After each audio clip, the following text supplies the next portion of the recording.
Somun yang masih memendam rasa kekesalannya kepada kakeknya tersebut, dia berkata, karena kebohongannya, dia harus bertarung tanpa henti sehingga menimbulkan kematian banyak orang. Serta Somun pun berkata kalau dia nyaris tidak selamat dari kematian. Kemudian, Somun pun berkata kembali, gara-gara ulah kakeknya tersebut, temannya Iron Blood yang tak berdosa harus mati sia-sia, dan di sisi kakeknya Somun, dia dengan raut melas, dia pun berkata kalau dia merasa menyesal dengan hal itu, karena dia tidak berpikir kalau akan ada kejadian seperti itu. Somun lalu berkata kembali dengan menanyakan, apa yang dimaksud dengan kakeknya tersebut berkata kalau itu demi dirinya, dan kakeknya pun yang sudah mulai merasa jengkel karena cucunya tersebut terus-terusan memojokkannya, dia pun dengan serius mengatakan kebenarannya, dengan berkata, kamu berusia 20 tahun, jadi kamu berada pada usia di mana kamu harus pergi keluar dan mengalami hidup. Seperti apa kamu saat itu, setelah kamu belajar seni bela diri? Bukankah kamu hanya tinggal di rumah selama berbulan-bulan tanpa melakukan apa-apa? Sulit bagiku untuk melihat itu, ditambah lagi, kamu harus tetap datang ke Cina. Perintah terakhir kakek buyutmu adalah menjelajahi Cina. Dia ingin kita bertemu banyak orang di negeri yang luas dan belajar tentang budaya. Namun, aku tidak bisa pergi. Apakah kamu tahu alasannya? Aku tidak bisa meninggalkan ayahmu di masa mudanya. Ketika ayahmu besar, dia menjadi lumpuh saat bekerja. Jadi aku kehilangan kesempatanku. Itu sebabnya kamu harus pergi ke Cina. Lalu, Somun yang mendengar itu pun berkata, kenapa kakeknya tidak mengatakan hal tersebut dari awal? Dan sambil meneteskan air matanya, kakeknya pun berkata, kalau selama waktu itu, Somun terlihat puas bahkan di tengah kemiskinan dan ingin menjalani kehidupan yang jujur, dan jika dirinya meminta Somun untuk pergi ke daratan China, apakah Somun akan pergi dengan sukarela? Dan karena hal tersebut, kakeknya berkata kalau dia harus berbohong agar Somun bisa pergi. Lalu, tentang Iron Blood yang harus mati, kakeknya Somun pun berkata, kalau peristiwa tersebut sebagian besar adalah kesalahan dari Somun. Dan Somun pun bertanya apa maksud dari perkataan kakeknya tersebut. Dan kakeknya pun bertanya, apakah Somun bertarung dengan fraksi Mandokmun sebelum pergi ke Istana Dang? Dan Somun pun membenarkan hal tersebut, serta berkata kalau dia harus menghentikan mereka karena di Istana Dang ada calon istrinya. Tetapi karena hal tersebut, kakeknya berkata kalau itulah titik permasalahan yang mengakibatkan Iron Blood bisa mati. Karena meski sudah diingatkan oleh kakeknya tersebut agar Somun harus selalu menjaga jarak saat bertarung dengan menggunakan busur, Somun malah melawan mereka dalam pertarungan jarak dekat. Dan karena hal tersebut, kakeknya berkata kalau Somun adalah orang yang gagal karena tidak bisa menuruti perkataan kakeknya sekaligus gurunya tersebut, karena terlalu percaya diri dan mengandalkan keberanian yang sembrono. Hal tersebutlah yang membuat Iron Blood mati. Somun yang mendengar itu pun terkejut, sekaligus menganggap perkataan kakeknya ada benarnya, dan karena dia tidak bisa membantah apa yang kakeknya katakan, Somun pun hanya bisa terdiam merunduk. Kemudian, kakeknya lalu berkata, apakah Somun sudah menikah? Dan setelah Somun mengiyakan kalau dirinya sudah menikah, kakeknya pun tertawa, karena cucunya berhasil mendapatkan istri. Namun ketika kakeknya tersebut bertanya di mana istrinya itu, Somun pun berkata kalau istrinya telah terinfeksi oleh serangga hantu yang kelaparan. Dan kakeknya yang mendengar itu, dia pun meminta Somun untuk mengantarkannya ke tempat istrinya tersebut. Setelah datang ke tempat istrinya beristirahat, di saat para tetua melihat kedatangan Somun dan kakeknya tersebut, tak berselang lama, Chunha pun menjerit kesakitan, dan ketika diperiksa oleh Gu Yangpong, dia berpendapat kalau larvanya sudah dilahirkan kembali. Lalu, kakeknya Somun yang melihat itu pun mencoba memeriksa keadaan Chunha, dan setelah memeriksanya, dia pun mengeluarkan jarum akupuntur, sambil berkata kalau dia akan menggunakan jarum tersebut untuk menghilangkan rasa sakitnya, dan setelah menusukkan di setiap titik-titik tertentu di tubuhnya, Chunha pun mulai terlihat tenang. Kemudian, dia pun bertanya kepada Somun, apa yang terjadi kepadanya, karena dia merasa rasa sakit yang amat sangat di bagian perutnya. Namun, Somun tak membalas pertanyaan istrinya tersebut, dan malah berkata kalau kakeknya datang untuk menemui mereka. Setelah melihat ke arah kakeknya Somun yang berkata kalau dia senang bertemu dengannya, dia pun mencoba untuk bangun. Tetapi, Somun pun mencoba menahannya dan berkata kalau Chunha lebih baik berbaring saja. Tetapi, kakeknya Somun berkata, kalau mereka sudah menikah, seharusnya mereka harus memberikan hormat kepada sesepuh rumah tangga sesuai tradisi. Dan Somun yang berkata kepada kakeknya tersebut agar dirinya memahami situasi yang dialami oleh istrinya. Kakeknya Somun tetap menyuruh mereka untuk memberikan hormat kepadanya, meski itu terlihat sangat kejam. Hal seperti tradisi tidak boleh diabaikan. Jadi, kakeknya Somun pun menyuruh Somun untuk membantu istrinya tersebut bangun dan memberikan hormat kepadanya. Setelah membantu Chunha memberikan hormat kepada kakeknya tersebut, Somun pun ikut memberikan hormat kepada kakeknya, dan setelah memberkati mereka berdua, kakeknya Somun berkata dalam hatinya dengan berkata, apakah ayahnya Somun bisa melihat anaknya tersebut sedang membungkuk dengan istrinya yang memberikan hormat atas pernikahan mereka? Tetapi, di waktu yang bersamaan, kakeknya sungguh merasa sedih, karena perayaan tersebut yang seharusnya dengan suasana yang gembira, situasi yang mereka alami sangatlah berbeda jauh. Setelah selesai memberikan hormat sesuai dengan tradisi, kakeknya Somun pun berkata, apakah Chunha mengerti kalau ada sesuatu yang mengerikan di dalam tubuhnya? Dan setelah Chunha mengiyakan hal tersebut, kakeknya Somun pun berkata, kalau dia akan mencoba yang terbaik untuk mengobatinya, namun hal tersebut masihlah akan terasa sulit. Kemudian, Chunha bertanya dengan keadaan bayinya saat dia nanti diobati, dan kakeknya Somun pun berkata, kalau menyelamatkan bayinya juga akan sangat sulit. Chunha lalu berkata, apa yang harus dia lakukan? Dan kakeknya Somun berkata, kalau dia mempunyai dua pilihan, yang pertama akan meredakan rasa sakitnya, dan yang kedua Chunha harus menahan rasa sakit itu sampai bayinya lahir. Dan dengan keteguhan hatinya, Chunha berkata kalau dia ingin melahirkan bayinya. Namun, kakeknya Somun berkata, kalau Chunha akan mengambil opsi kedua, selama beberapa bulan, 6 kali sehari, artinya setiap 4 jam sekali, mereka harus membunuh larva yang baru lahir dengan api samadi murni. Kemudian kakeknya Somun bertanya, apakah Chunha bisa menahan rasa sakit itu? Dan Chunha pun menyanggupinya. Namun terlepas dari itu, kakeknya Somun berkata kalau tidak ada jaminan untuk bayinya akan lahir dengan selamat, yang mengartikan kalau mereka gagal menyelamatkan bayinya, tindakan yang diambil Chunha akan sia-sia. Dan karena hal tersebut, kakeknya Somun berkata kalau Chunha lebih baik merelakan bayinya tersebut dan fokus untuk penyembuhannya. Namun, sambil bercucuran air mata, Chunha berkata kalau dia tidak bisa membiarkan hal tersebut, karena perjuangan Somun dan dirinya yang akhirnya sampai di titik itu. Chunha berkata kalau dia tidak bisa menyerah dengan begitu saja, karena cukup melihat bayinya dan Somun. Chunha berkata kalau itu sudah membuatnya senang, dan meski taruhannya adalah nyawanya, demi mewujudkan keinginannya tersebut, Chunha berkata kalau dia dengan senang hati akan memberikan hidupnya. Setelah pembicaraan mereka selesai, Somun pun diajak oleh kakeknya ke suatu tempat yang sepi, dan setelah sampai, sambil melihat ke arah langit, kakeknya Somun pun berkata, kalau ada hal yang harus ia perlihatkan, dan setelah memanggil anak dari Iron Blood, In Seok yang sedang terbang di langit pun langsung menukik dan menghampirinya, sekaligus membuat Somun terkejut, karena dia berpikir, kalau yang ada di depannya adalah Iron Blood.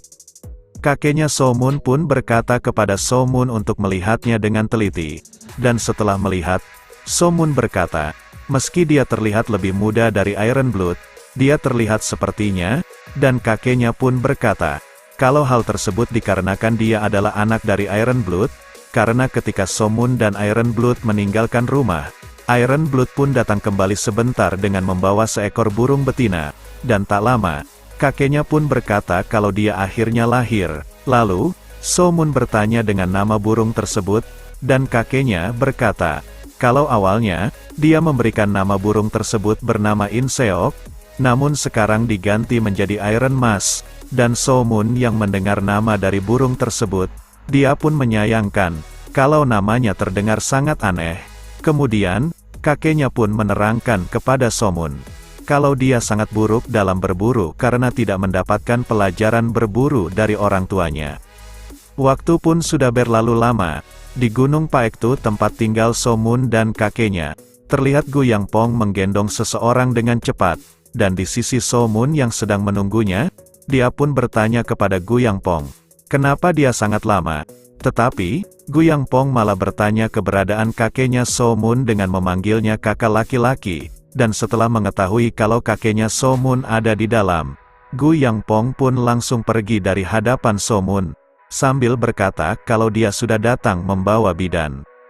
Setelah bidan tersebut masuk dan melihat keadaan Chunha, dia pun terkejut, karena keadaan Chunha yang sangat parah, dengan tubuhnya yang kering kerontang, ditambah rambut-rambutnya yang sudah mulai rontok, dia tetap terus berusaha bertahan agar bisa melahirkan anaknya, dan bidan tersebut yang melihat keadaannya, dia pun bertanya, bagaimana dia akan melahirkan dengan kondisi seperti itu, dan kakeknya So Moon pun berkata, kalau Chunha sudah bertekad ingin melahirkan anaknya, dan meminta bantuan bidan tersebut untuk membantu dengan segenap kemampuannya, dan bidan tersebut yang berkata kalau hal tersebut sangatlah sulit kecuali dibantu oleh dewa-dewa yang maha pengasih, hal tersebut tidaklah akan berjalan dengan baik.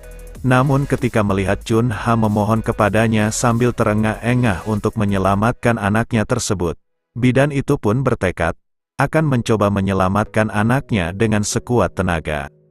Di waktu persalinan, ketika So Moon dan Gu Yangpong sedang menunggu di luar rumah, Gu Yangpong pun berkata kepada So Moon untuk jangan terlalu khawatir, karena semuanya akan baik-baik saja dan dia akan melihat anaknya. Namun, So Moon yang jika diberi kesempatan untuk memilih, dia berkata kalau dia lebih memilih istrinya, meski dia juga tak ingin kehilangan anaknya, dan meski So Moon meminta mukjizat untuk kesembuhan istrinya, itu mungkin akan mustahil terwujud, dan di sisi Gu Yangpong, dia pun berkata, daripada So Moon berharap yang tidak pasti untuk istrinya tersebut, lebih baik dia merelakannya, karena mungkin sekarang waktunya dia untuk beristirahat, setelah ia berjuang ke titik sekarang, dan So Moon pun akhirnya mengikhlaskan dengan apa yang akan terjadi, karena, di saat Chunha melahirkan, itu adalah waktu di mana Chunha juga harus pergi. Tak berselang lama, terdengar suara tangisan bayi di dalam rumah, dan setelah bidan tersebut keluar dari rumah tersebut, dia pun berkata kalau Chunha berhasil melahirkan seorang bayi laki-laki dengan keadaan yang sangat sehat, sehingga membuat So Moon pun terharu, karena kerja keras yang istrinya lakukan berjalan dengan lancar. Setelah memasuki rumahnya, di saat Chunha memeluk anaknya tersebut, So Moon pun berkata, kalau bayi tersebut mirip seperti Chunha, serta berkata kalau dia pasti akan menjadi lelaki tampan yang akan mengguncang hati para wanita. Namun, menurut Chunha kalau anaknya tersebut lebih mirip dengan ayahnya, kemudian, dia pun berkata, kalau dia ingin sekali mengurus anaknya tersebut. Tetapi, hal tersebut tidak akan pernah terwujud, karena takdir tak mengizinkannya. Kemudian, Chunha pun meminta maaf kepada kakeknya So Moon yang sudah menjadi kakeknya juga, kalau dia tidak bisa melayaninya sebagai istrinya So Moon meski hanya sekali, dan kakeknya So Moon pun berkata kepada Chunha untuk jangan berkata seperti itu, karena, dia sudah melahirkan anak dari So Moon yang akan menjadi penerus dari keluarganya. Kakeknya So Moon berkata kalau hal itu sudah lebih daripada cukup, ditambah, Chunha yang melahirkan anak tersebut dengan kondisi yang lemah. Kakeknya So Moon berkata kalau itu sangat lebih memenuhi tugas berbakti kepadanya. Chunha yang melihat anaknya sambil menangis, dia pun mendoakan anaknya tersebut, dengan dia yang berkata, kalau dia harus hidup dengan baik, harus mendengarkan ayah dan kakeknya, serta mengatakan kalau dia tidak boleh bersedih karena tidak memiliki ibu di sampingnya. Lalu, Chunha pun berkata kepada So Moon, karena berkatnya, dirinya bisa bertahan sejauh ini. Lalu Chunha pun berkata, kalau di beberapa saat yang lalu, di dalam mimpinya, Chunha berkata kalau dia bertemu dengan ayahnya yang sudah mati, dan di dalam mimpi tersebut, Chun Ha berkata kalau ayahnya mengatakan kepadanya kalau dia sudah melakukan pekerjaan dengan baik, dan So Moon yang akhirnya meneteskan air matanya juga.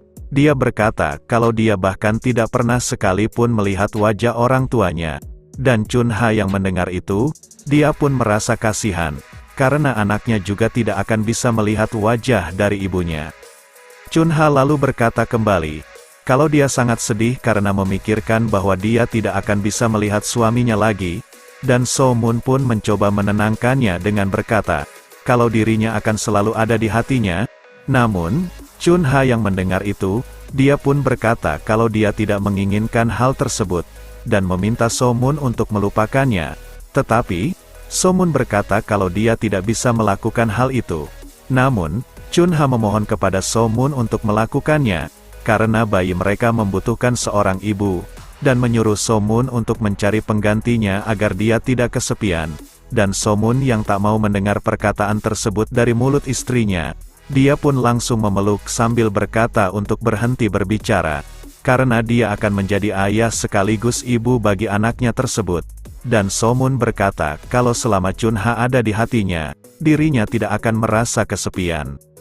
Sebelum meninggalkan dunia untuk selama-lamanya, Chun Ha berkata kalau dia mempunyai permintaan, dan setelah So Moon menyuruhnya untuk mengatakan permintaannya, Chun Ha pun meminta tolong kepada So Moon untuk jangan membenci saudara mereka Huan Ya, dan dikala jika ada saatnya mereka berdua harus bertarung.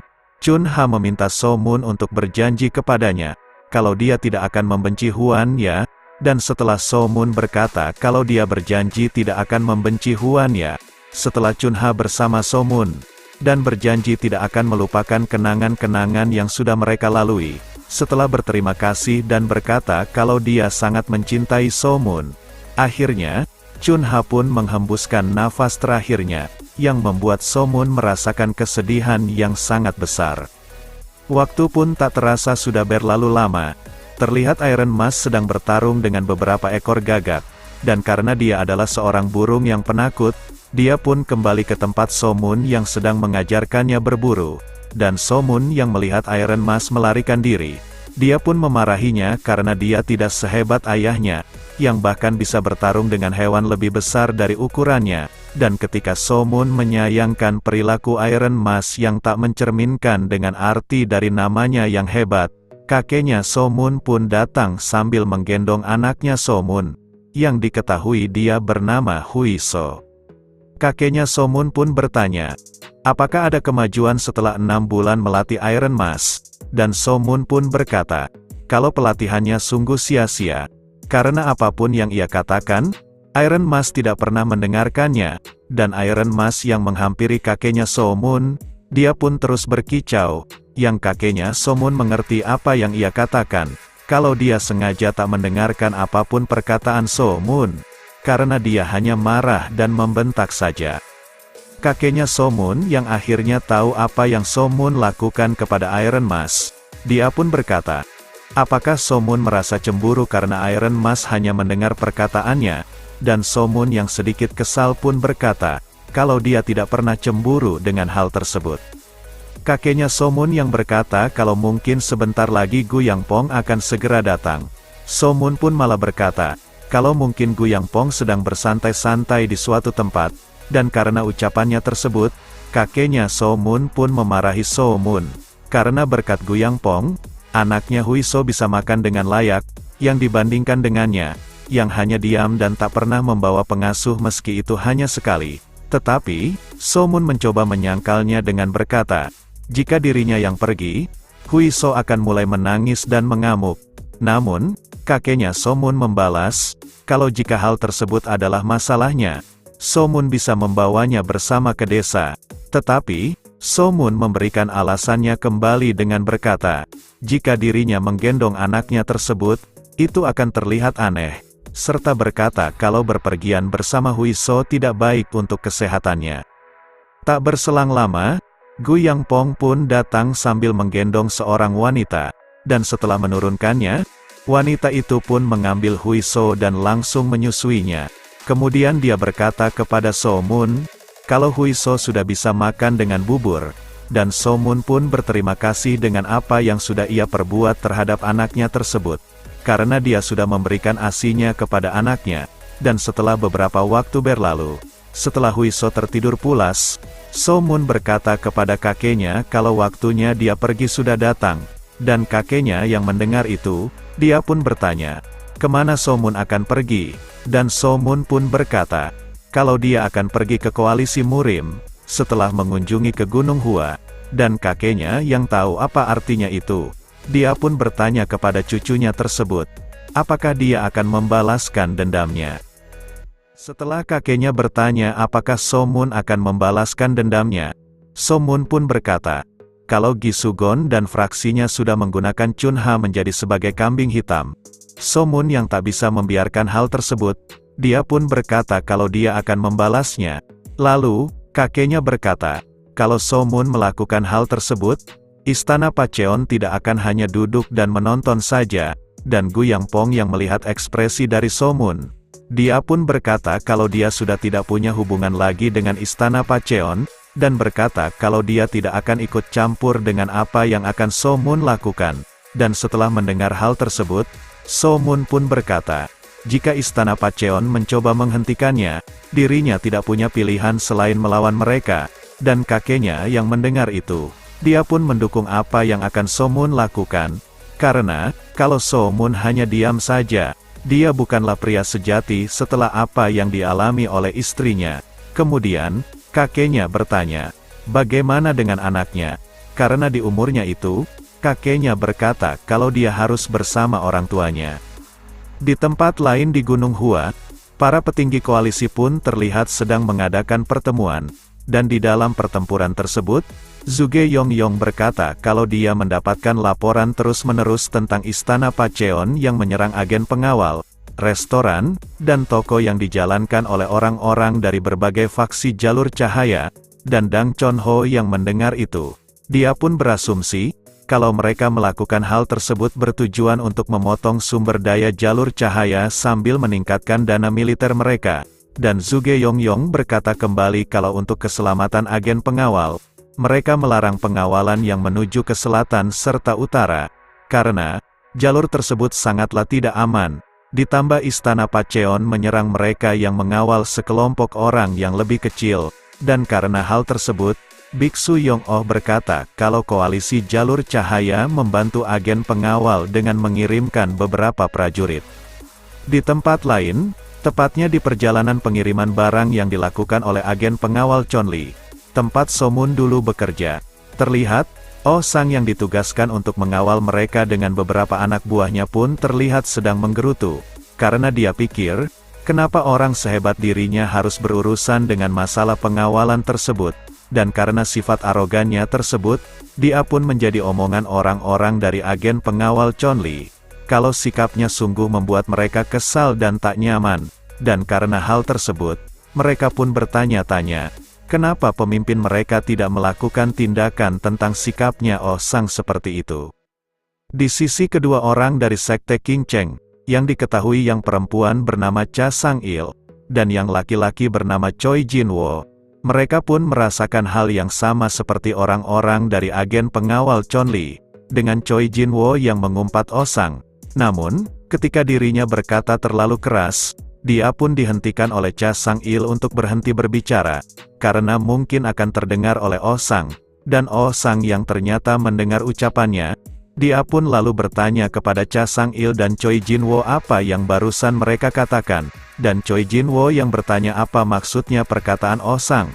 Oh Sang pun berkata, bukankah Choi Jinwo baru saja mengatakan hal tentang dirinya, dan Choi Jinwo, sambil tersenyum, dia berkata kalau apa yang Oh Sang dengar, itu adalah perkataan yang ia bilang kepada rekannya. Namun, Oh Sang yang merasa dipermainkan, dia pun lalu mencabut pedangnya, kemudian mengarahkannya ke arah mereka berdua, sambil berkata kalau dia akan mengajarkan sikap sopan santun kepada mereka berdua. Choi Jinwo yang tersulut oleh perkataan Oh Sang tersebut, dia pun berkata untuk jangan menghinanya kalau Oh Sang tidak mau terluka, dan sebelum kondisinya semakin memburuk, Cha Sang-il pun menyuruh Choi Jinwo untuk berhenti. Tetapi, Choi Jinwo berkata kalau Oh Sang-lah yang memulai pertikaian tersebut. Tetapi, ketika melihat Cha Sang-il mulai marah dan berkata untuk berhenti, Choi Jinwo yang ketakutan pun mengikuti apa yang dikatakan oleh Cha Sang-il. Kemudian berkata kepada Oh Sang, kalau dirinya harus berhenti karena rekannya menyuruhnya berhenti, dan Oh Sang yang mendengar itu, dia pun mencoba mengejeknya dengan berkata, kalau Choi Jinwo hanya seorang pria pengecut yang hanya bisa bersembunyi di belakang seorang wanita. Tetapi dengan tersenyum Choi Jinwo berkata, kalau apa yang dikatakan oleh Oh Sang tidak akan membuatnya terpancing. Karena, baginya tidak ada yang menakutkan daripada kata-kata dari rekannya. Dan para orang-orang dari agen pengawal Chonli yang mendengar perkataan Choi Jinwo, mereka yang merasa terhibur pun tersenyum.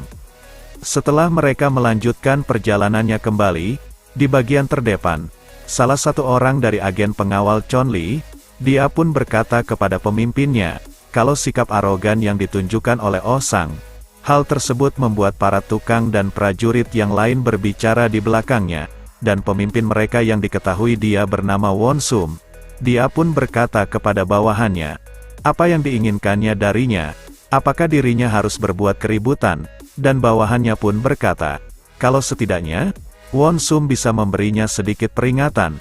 Namun Won Sum yang tak mau menimbulkan keributan, dia pun berkata kepada bawahannya untuk bertahan sedikit lebih lama, karena setelah pengiriman barang-barang tersebut, mereka tidak akan melihatnya lagi. Namun tak berselang lama, Won Sum pun dikejutkan, karena di depannya terlihat seorang pria yang berdiri menghalangi perjalanan mereka. Pria tersebut sambil tersenyum pun berkata kepada Won Sum dan kelompoknya, kenapa mereka terlihat terburu-buru untuk pergi? Dan Won Sum pun lalu bertanya siapa dirinya yang sudah menghalangi jalannya, dan pria tersebut yang diketahui dia bernama Bae Myung, selaku pemimpin dari fraksi Emja. Dia pun malah meminta Won Sum untuk menebak siapa dirinya, dan di sisi Won Sum, dia yang bisa merasakan kehadiran dari orang-orang yang dibawa oleh Bae Myung. Dia pun merasa aneh, karena kalau mereka mengejarnya, tidak mungkin kalau Bae Myung mengejarnya dengan membawa pasukan sekitar 20-an orang. Kemudian, Won Sum pun berkata, kalau dia tidak ingin terlibat dalam pertarungan yang tidak berguna, dan menyuruh Bae Myung untuk menyingkir dari jalannya. Bae Myung yang mendengar itu lalu tersenyum, kemudian berkata, kalau dia tidak bisa menyingkirkan begitu saja, karena dia sudah menunggu mereka sepanjang hari, kemudian berkata kembali, apakah orang yang ada di depannya adalah Jeom Won Sum pemimpin dari pengawal Chonli? Dan Won Sum pun berkata, kalau Bae Myung yang tampaknya tidak memiliki banyak kekuatan, dirinya tidak akan menang melawan kelompok Jeon Won Sum. Dan Bae Myung yang mendengar itu, dia malah tertawa, kemudian berkata kalau dia merasa terhormat bisa melawan Jeom Won Sum yang dikenal dengan sebutan Iron Fist, dan setelah memperkenalkan diri dan fraksinya, Bae Myung pun memanggil para anak buahnya, dan Jeom Won Sum. Dia yang mendengar kalau Bae Myung berasal dari faksi Emja, dia pun mulai merasa panik, karena faksi Emja dikenal sebagai faksi pembunuh terbesar di daratan China.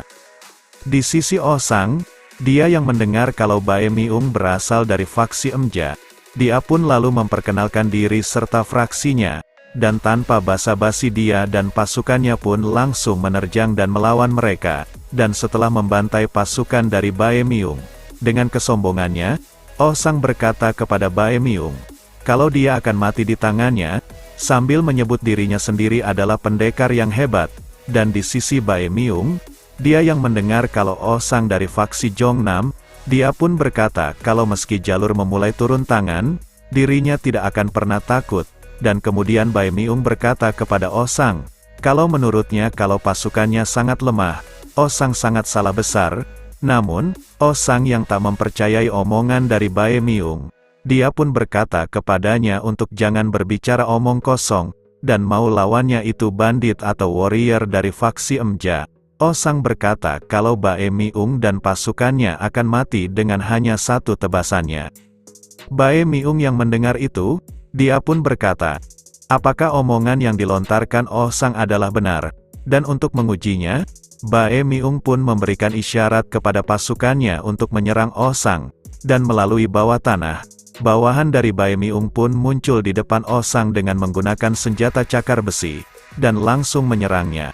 Namun, Oh Sang yang menahan serangan tersebut, ketika beradu kekuatan, dia pun kalah yang mengakibatkan dia terkena luka di lehernya, dan ketika pasukan dari Bae Miung melancarkan serangan beruntunnya, Oh Sang yang menahan serangan tersebut, dia pun mulai merasa kesal, dan ketika serangan lanjutan dari pasukan Bae Miung akan mengenainya, dia pun ditolong oleh Won Sum, sehingga membuat bawahan Bae Miung pun terhempas jauh, dan Bae Miung yang melihat itu, dia yang tersulut emosi pun langsung memerintahkan bawahannya untuk menyerang mereka semua, dan para bawahan Bae Miung yang bersembunyi di bawah tanah, mereka pun muncul, yang mengakibatkan pertempuran mereka harus berlangsung, dan di sisi lain, So Mun dan kakeknya beserta Gu Yangpong, mereka yang melihat pertempuran tersebut, Gu Yangpong pun berkata kepada So Mun, apakah dia tidak akan membantu mereka, dan So Mun pun berkata kalau dia tidak akan membantu. Tetapi, saat melihat ke arah lain, So Mun pun terkejut setelah melihat bendera dari agen pengawal Chon Li yang dulu pernah memperkejakan dirinya. Kemudian dia pun menitipkan anaknya kepada Gu Yangpong dan langsung bergerak melancarkan beberapa serangan yang langsung mengenai mereka. Next, kita lanjut di part selanjutnya. Terima kasih.